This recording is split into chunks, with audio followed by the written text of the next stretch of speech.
unveiling mysteries that transcend the realms of hidden history of humanity. The concept of hidden alien-human wars has long captured the fascination of conspiracy theorists and sci-fi enthusiasts alike. Among the myriad tales of interstellar conflicts, three stand out as particularly intriguing: the Oine War, the Mars versus Earth conflict, and the Lyen War. Delving into these clandestine battles unveils a world of speculation and intrigue, where the boundaries between reality and science fiction blur. Join us as we embark on a journey to explore the top three hidden alien-human wars, delving into the depths of cosmic warfare and unearthly struggles that may lie beyond the veil of human understanding. Number 1. The Lyen War. The Lyra constellation in the northern celestial hemisphere has been a source of wonder and inspiration for various cultures throughout history. In starseed lore, Lyra is often associated with a race of feline-like beings believed to have contributed to Earth's cosmic heritage. The Lyran felines are depicted as majestic and advanced entities connected deeply to the cosmos. Lyrans are our original ancestors from the galactic community. All humans in the universe originated from Lyra. The human form evolved over millions of years on many worlds and also genetically manipulated branches. This has led to humanity transforming over time to be incredibly diverse in bodily form and levels of consciousness. However, all humans came from the feline Lyrans, aka cat people. Most sources agree that in our part of the galaxy, the cradle of mankind stood in the constellation of Lyra 40 million years ago. Over time, several humanoid species evolved. The majority of them were Lyran Caucasians, who looked virtually identical to the Caucasian race on Earth today, though many of them were taller. Approximately 22 million years ago, they were capable of traveling to other stars. As soon as they started exploring other systems in their galactic vicinity, they also began to colonize neighboring planets. It didn't take long before they came across other humanoid races. The first such race they encountered was at Vega, also within the Lyran constellation, but fairly close to Earth, as it is only 25 light-years away from us. Vega, too, was inhabited by humanoid races, most of them brown-skinned and blue-skinned people. These first encounters went peacefully. Soon the population started interacting and joined forces in the further exploration and colonization of space. They went to Andromeda, Pleiades, Cygnus Alpha, Tau Ceti, Orion, Sirius, Altair, Alpha Centauri, Arcturus, Antares, Hyades, Sagittarius A and B, Cassiopeia, Procyon, and other worlds. One of the first non-humanoid races they came across was the reptilian race that had its home in the Draco constellation. Nobody is really sure where the Draco originated. They were brought here from another universe, billions of years ago. They were capable of space travel long before mankind even existed. At the time of the first encounters, the Draco reptilians already had been exploring and colonizing for aeons and had a vast organized empire, usually referred to as the Draconian Empire. This empire still exists today and is one of the main players on the galactic exopolitical scene. The empire originated on Thuban, Alpha Draconis, and consists mainly of various groups of reptilian and dinosaur-like species. But humanoid worlds have joined, too, some forcefully, some willingly. Its most important members are based in Alpha Draconis, Epsilon Boots, Zeta E Reticuli, Polaris, Rigel, Orion, Bellatrix, Orion, Capella, Alpha Aurigae, Ursa Minor, and Ursa Major, Sirius B Hydra, etc. The first encounters between the Lyran/Vegan explorers and the Draconian explorers did not go well. Conflicts broke out over worlds they both wanted to colonize and had claimed for themselves.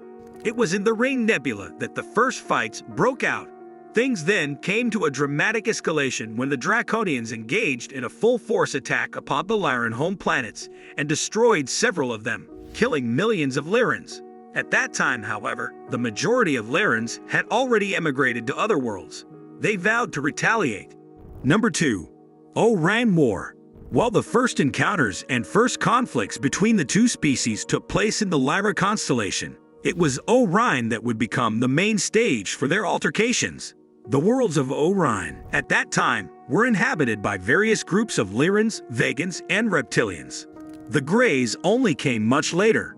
After the Draconian Reptilians had attacked the Lyran homeworlds, the Lyrans in the Orion colonies retaliated by attacking Reptilian colonies in Orion.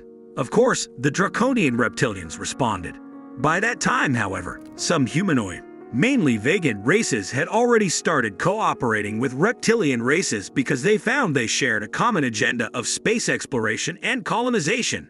This cooperation would eventually lead to the establishment of the Oine Empire. This Oine Empire is more recent than the Draconian Empire and was established after the vegans engaged in space exploration. It consists of a mixture of reptilian and humanoid civilizations. Nowadays, the reptilians in Oine are genetically engineered half-breeds of the original Draco/Shakar reptilian races form the majority of these reptilian civilizations, whereas most of the humanoid civilizations are of Lyran/vegan descent. Approximately 1 in every 6 worlds in the Oine constellation has a reptilian population. When the wars between the Lyrans and Draconians started, there was no Oine Empire yet, but there were cooperation agreements. The wars escalated fast. Several worlds that had been subjugated by the Draconians started an uprising and joined the Lyrans in fighting the Draconians.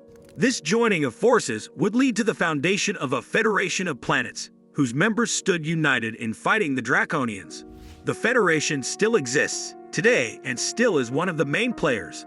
It consists of civilizations from the Lyra constellation, from the Andromeda constellation, from the Pleiades and Hyades open clusters, from Emo, Wolf 424, Procyon, Tau Ceti, Alpha Centauri, and Epsilon Eridani, all of which are of Lyran/vegan heritage. They were joined by a number of non-physical races, by some Syrian groups, as well as by some Oine organizations, and by various civilizations from a parallel universe such as the Coldasians. It even got some unexpected members when some worlds with reptilian inhabitants joined, wanting to free themselves from submission to the Draconians. The vegans and reptilians of Oine that had made cooperation agreements with each other probably established the Oine Empire around the same time as the Federation came into existence. In all likelihood, they did this to stay out of the wars. That plan, however, was to fail. Over time, the nature of the wars changed. Where the war initially was over territory, it became a war of mindsets and ideologies. On the one hand, there was a group of mainly humanoid races that had joined forces in the Federation. Many of its members felt they had been victimized by the Draconians, and therefore rejected the idea of colonization and intervention in other worlds. Gradually, they became committed to the idea of service to others. On the other hand, there was a mixed group of humanoids and reptilian races that propagated service to self.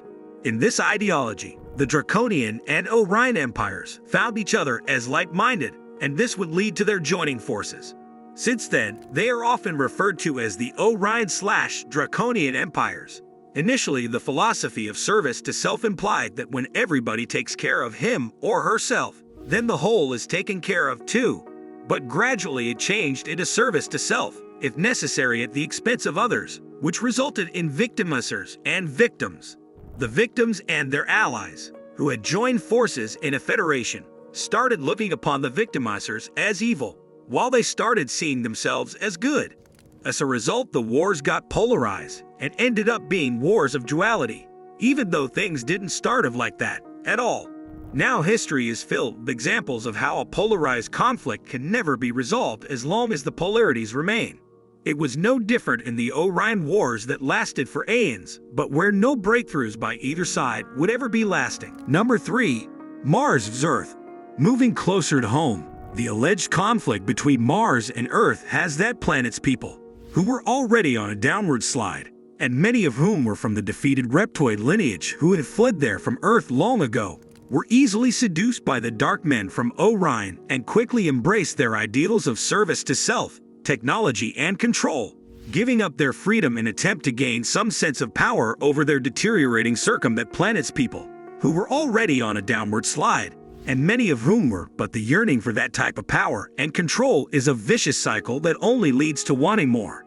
They started to become belligerent and then downright threatening towards their peaceful Martian neighbors, eventually insisting that Mars surrender its territory to Maldikian control voluntarily or they would be conquered, colonized, and possibly wiped out. Some of the citizens of Mars appealed to their relatives in the Pleiades for aid, and the Pleiadians answered by sending a fleet of ships to help out. Ironically, Maldek took the arrival of the Pleiadian fleet as a provocation and used it to justify their attack on Mars. Using electromagnetic gravitic technology, essentially a tech-generated Merkaba field, the Maldekians created an energy grid around their planet that could be used as both a shield and as a weapon against the Martians' natural, created solely with group consciousness, Merkaba shield. By using this weapon, Maldek was able to disrupt the Martian energy grid enough to bombard the planet with poisonous chemical bombs, causing chain reactions in the atmosphere that turned the air into a toxic fume. This happened very rapidly, and most of the Martians died before they knew what hit them. Many of these souls returned to Sirius and the Pleiades, while others who were too traumatized to access that vibration hovered around Earth, waiting to incarnate. The most evolved Martians, a group made up mostly of those original souls who had settled on Mars during the Oine Wars, were able to escape in their light bodies.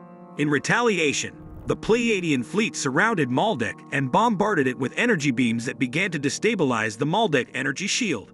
Panicking, the Oine leaders of Maldek cranked up the power of their grid in an attempt to take out the entire Pleiadian fleet in one big energy burst, but their plan backfired. Overall, this be just opinions or speculations, you be the judge. But the hidden alien-human wars span millions of years across the cosmos, originating with the evolution of humanoid races in the Lyen system. These beings, descendants of an ancient migration, encountered a multitude of civilizations and alliances, including the Oine Empire and the Federation of Planets. Ideological conflicts between service to others and service to self ideologies led to the Oine Wars, a protracted struggle for dominance. Amidst the turmoil, rebels in the Sirius system championed unity and spiritual enlightenment, culminating in a paradigm shift towards peace.